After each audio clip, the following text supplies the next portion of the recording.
You have a guest who's Yes, in the I wings and about to do. join you. Yes, I want to call Kelly Phillip. She's a poet. Please come on set, join me. Stand on this side Hi, right here. Kelly. And you're a poet slash survivor. So, you know what? Before we go into the conversation, let's have your piece. So, if you just step out in the front there, take the center stage, and you can perform your piece. What's the name of it before we start? The name of this piece is called The Devil Wears Gucci. The Devil Wears Gucci.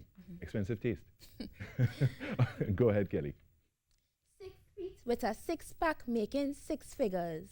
Line suit with a jet black snakeskin shoe.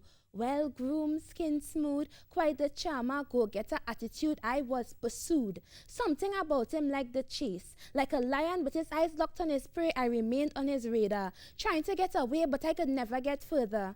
Further from those hands that I love so much, his words that were sweeter than fine wine, his piano was my mind. It wasn't long before he had me caught up, brought up to speed on all the requirements it took to be his lady. Maybe I was hypnotized. Maybe I wanted him just as much as he wanted me. I was digmatized. Spreading ties as he was spreading lies with his veil over my eyes, I fell for his disguise. But then came at the ring, followed by the I do's. I was willing to do anything for him, willing to let him be the lover of my soul. No, I'm no fool, just dangerously in love with him, and I'll never leave.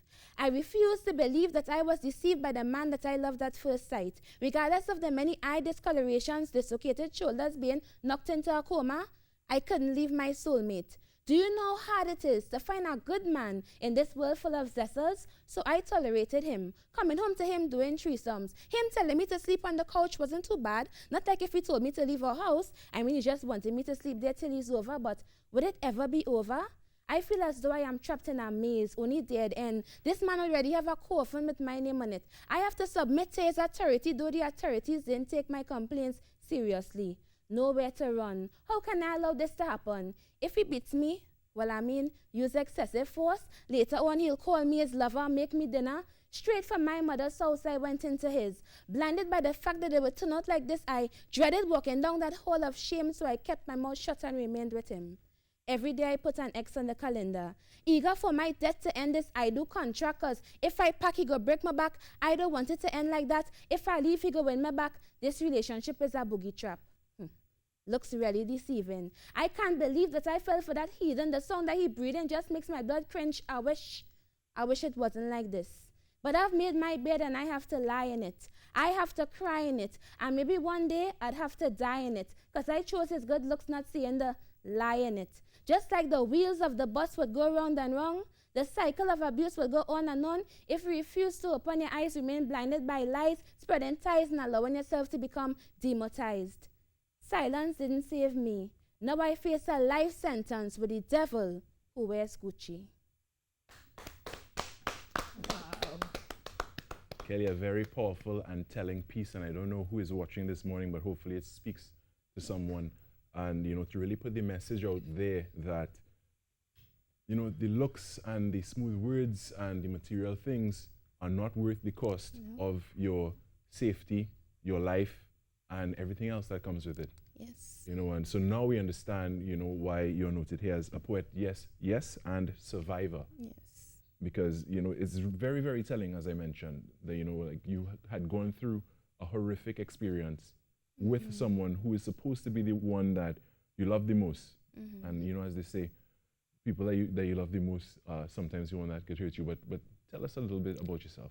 Actually, I wasn't abused by the one that I loved, but I was abused by the ones who were supposed to love me.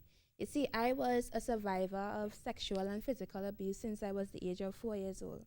I was also a rolling stone. I had a very tough life. I lived most of my life in children's homes, foster care, even on the streets at one point.